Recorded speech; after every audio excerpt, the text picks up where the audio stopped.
श्री शिवाय नमस्तु भयम। दोस्तों, जैसा कि आप सभी लोग जानते हैं कि 23 दिसंबर 2025 यानी मंगलवार के दिन पौष महीने की शुक्ल पक्ष तृतीया तिथि पड़ रही है और इसी दिन किया गया 11 गेहूं के दाने वाला उपाय कभी भी विफल नहीं जाता है। और अगर आपने भी इस महीने में यह उपाय नहीं किया है तो इस उपाय से चूकना मत दोस्तों, क्योंकि इसी दिन किया जाने वाला पंडित जी द्वारा बताया गया 11 गेहूं के दाने वाला उपाय आप लोगों को जरूर करना चाहिए। क्योंकि दोस्तों ये एक ऐसा उपाय है जो कि इस उपाय को करने के बाद दोस्तों आपको फिर कोई और उपाय को करने की जरूरत नहीं है, क्योंकि सबसे बड़ा और सबसे नया ये उपाय पंडित जी ने अपनी अभी की शिव पुराण की कथा में ही बताया है। मैं जिस उपाय को आज हम आपको बहुत अच्छे से समझाने वाले हैं, इस वीडियो को देखने के बाद, इस उपाय को समझने के बाद आपको कोई और वीडियो को देखने की जरूरत नहीं पड़ेगी। तो चलिए दोस्तों उपाय को शुरू करते हैं। देखिए ये दिन इतना खास होता है, इतना महत्वपूर्ण होता है। देखा गया है कभी कभी बड़े बड़े पूजा पाठ अनुष्ठान से जो मनोकामना पूर्ण नहीं होते। 23 दिसंबर 2025 पौष मंगलवार तृतीया तिथि के दिन एक छोटे से उपाय करने से ही आपकी मनोकामना पूर्ण हो जाती है। और बहुत सारे लोगों ने इस उपाय को किया भी है और उनको इस उपाय करने का फल भी जरूर मिला है। अगर आप लोग भी इस उपाय को पौष मंगलवार तृतीया तिथि के दिन करना चाहते हैं तो आप इस उपाय को पहले अच्छे से समझ लेना, सुन लेना, उसके बाद करना। आपको इस उपाय का फल जरूर मिलेगा। और इस उपाय को कर लेने से आपके घर में चाहे किसी भी प्रकार की दुहक और समस्या क्यों ना चल रही हो, चाहे आपको उसका कारण भी नहीं पता है कि भाई ये समस्या किस कारण से चल रही है, उसका कुछ भी कारण हो सकता है, जैसे पितृ दोष हो सकता है या किसी भी तरह का मंगल दोष भी हो सकता है, और भी बहुत तरह के दोष होते हैं, कुछ भी हो सकता है। पर आपको इस उपाय को करने के लिए आपको अपने दोष को पता लगाने की भी जरूरत नहीं है। बस पौष मंगलवार तृतीया तिथि के दिन आपको इस 11 गेहूं के दाने वाले उपाय को आप लोगों को कर लेना है। ये एक ऐसा उपाय है जिस उपाय को अगर किसी विशेष दिन पर किया जाए तो भाई उस विशेष दिन का जो है वह तो मिलता ही मिलता है। पर हमने उस दिन पर इस गेहूं वाले उपाय को किया है तो हमें उससे भी बड़ा फल मिलता है, और फल बहुत जल्दी मिलता है, क्योंकि आप इस उपाय को बहुत ही बड़े और विशेष दिन पर कर रहे हो। क्योंकि दोस्तों 23 दिसंबर 2025 आज पर है 2025 यानी कि मंगलवार के दिन तृतीया तिथि का बहुत ही ज्यादा बड़ा महत्व होता है। इसीलिए दोस्तों आज की इस वीडियो में हम आप लोगों को 11 गेहूं के दाने वाला उपाय समझाएंगे, जिस उपाय करने से अगर आपकी किसी भी प्रकार की मनोकामना है, किसी भी प्रकार की परेशानी है, सबसे ज्यादा समस्याएं आपके जीवन में ही है। अगर आपको धन प्राप्ति नहीं हो पा रहा है, रुपए पैसे की आपके घर में लगातार दिक्कत परेशानियां चलती चली आ रही है, आपका व्यापार आपकी नौकरी अगर अच्छे से नहीं चल रहे हैं, जिसकी वजह से घर में लगातार आर्थिक समस्याएं बनी रहती हैं, घर का कोई ना कोई सदस्य अगर बीमार रहता है, आपस में दूसरे से लड़ाई झगड़ा होता रहता है, किसी की अगर बनती नहीं है, तो पूज्य गुरु जी ने कहा है कि जब आपके जीवन में ऐसी परिस्थितियां आ जाए कि आप एक एक रुपए खर्च करने से पहले कई कई बार सोचने लगे हो, आपको धन प्राप्ति अगर नहीं हो पा रहा हो, तो आपको सिर्फ और सिर्फ 11 गेहूं के दाने से एक ऐसा विशेष उपाय करना है जो आपकी इन सारी समस्याओं को सिर्फ 7 दिन के अंदर ही समाप्त कर देगा। तो जानते हैं इन विशेष उपायों के बारे में, लेकिन उससे पहले जो भी मेरे भाई मेरी प्यारी बहनें आज चैनल पर पहली बार आए हैं या मेरी आवाज आज पहली बार सुन रहे हैं, अगर आप भी महादेव के सच्चे भक्त हैं तो वीडियो को लाइक और चैनल को सब्सक्राइब जरूर कर ले और कमेंट बॉक्स में लिखे हर हर महादेव। देखो गुरुजी ने कहा है कि अगर मंगलवार के दिन तृतीया तिथि पड़ जाए तो इस दिन आपको 11 गेहूं के दाने वाला उपाय तो अवश्य ही करना चाहिए। देखो ये उपाय, यदि आपके जीवन में कर्जा बहुत अधिक है, आपके जीवन में संकट बहुत अधिक रहते हैं, आपके ऊपर बहुत अधिक विपदा आ रही है, बार बार आपको अपने व्यापार में और अपने धन में हानि देखने को मिल रही है, यानी कि आपको प्रत्येक कार्य में हानि हो रही है, तो आपको यह उपाय करना चाहिए। देखिए इस उपाय के लिए आपको 11 गेहूं के दाने आपको लेने हैं, ठीक है। दाने लेने के बाद में आपको जरूरत होगी चावल के दानों की। 11 चावल के दाने और 11 गेहूं के दाने, और चावल के दाने खंडित नहीं होने चाहिए।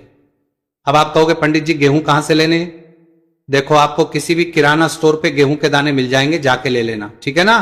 11 गेहूं 11 चावल के दाने लेने हैं। साथ ही साथ आपको एक तांबे का लोटा लेना है और उस तांबे के लोटे में आपको जल भरना है। जल आपका खुद के घर का होना चाहिए, मंदिर का नहीं होगा।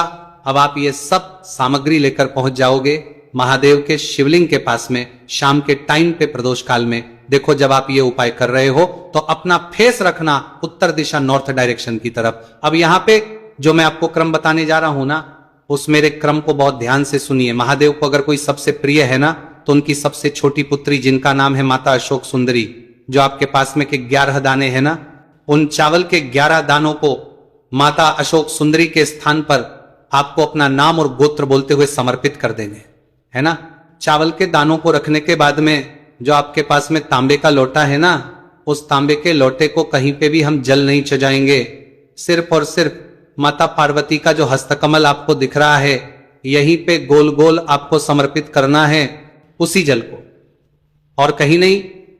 न माता अशोक सुंदरी के स्थान पर, न तो शिवलिंग के ऊपर, सिर्फ आपको यहां पे गोल गोल जलाधारी पर आपको उस जल को समर्पित करना है। अब आपके पास में बचे हुए हैं 11 गेहूं के दाने और बचे हैं।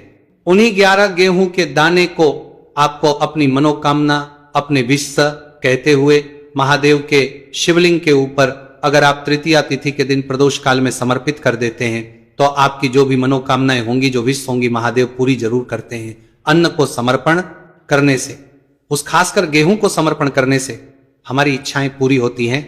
और अगर वो दिन मंगलवार का दिन हो तब, तो इससे सुंदर संयोग कुछ भी नहीं हो सकता।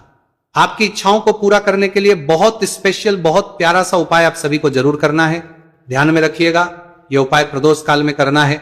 देखो, गुरुजी ने कहा है भगवान शिव के शिवलिंग पर 33 देवी देवताओं का वास होता है। अगर हम शिवलिंग के सामने कुछ भी उपाय करते हैं तो हमारे सभी देवी देवता हमसे खुश हो जाते हैं। यह उपाय आपको अवश्य करना है। देखो, सुबह के टाइम नहीं कर सकते, ठीक है। अब बात करते हैं अगले उपाय की। देखिए, इस वीडियो में जितने भी उपाय हम आपको बताएंगे, सभी उपाय सरल है। देखो, गुरुजी ने कहा है कि मंगलवार के दिन आपको चौमुख दीपक वाला उपाय तो अवश्य ही करना चाहिए। वीडियो के अंतिम में आपको उपाय बताया है जो आपको करना है।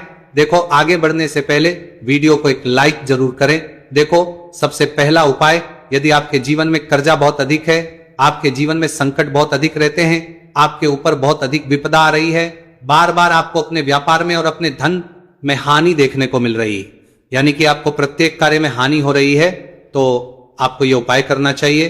देखिए, इस उपाय के लिए आपको मात्र 1 लौंग का जोड़ा लेना है, यानी कि 2 वाली लौंग लेनी है। साथ में आपको मात्र थोड़ा सा शहद लेना होगा, और इसी के साथ में आपको तांबे के पात्र के अंदर शुद्ध जल लेना होगा। अब देखिए, इन सभी सामग्रियों को लेकर के आपको भगवान शिव के मंदिर में पहुंच जाना है। देखिए, ये उपाय आप सुबह से लेकर शाम तक कर सकते हैं। तो वो सबसे पहले तो आपके पास जो 2 वाली लौंग है, उन्हें आपको शहद के अंदर अच्छे से डुबोना है, यानी कि दोनों लौंग पर आपको अच्छे से शहद का लेपन कर है। अब आपको जो आपके पास एक लोटा जल है, सबसे पहले तो उसे शिवलिंग पर धीरे धीरे समर्पित करना है, और श्री शिवाय नमस्तु भयम इस मंत्र का जाप करते हुए समर्पित कर देना है। अब आपके पास जो 2 फूल वाली लौंग है, शहद से उसे आपको शिवलिंग पर अर्पित करना है, और आपको प्रार्थना करनी है कि जीवन में जो रोग की स्थिति है वे समाप्त हो, जीवन के जो संकट और समस्याएं हैं वह सभी समाप्त हो, जीवन से कर्ज की समस्या है वह समाप्त हो। इस प्रकार से प्रार्थना करते हुए ये जो 2 फूल वाली लौंगी शहद संयुक्त, इससे आपको शिवलिंग पर अर्पित कर देनी है। आपकी जो भी समस्या होगी इस मंगलवार के दिन अवश्य ही समाप्त हो जाएगी। तो इस प्रकार से आपको पहला उपाय करना है। अब हम बात कर लेते हैं दूसरे उपाय के बारे में। देखिए, यह उपाय आपके लिए सर्वश्रेष्ठ होने वाला है। देखिए, इस उपाय के लिए आपको मात्र 5 हरे मूंग के दाने आपको साबुत लेने हैं, खंडित नहीं होने चाहिए, इस बात का ध्यान। और इसी के साथ में आपको एक तांबे के पात्र के अंदर अपने घर से शुद्ध जल ले लेना है। अब दोस्तों, इन सभी सामग्रियों को लेकर के आपको सीधे पहुंच जाना है भगवान शिव के मंदिर में।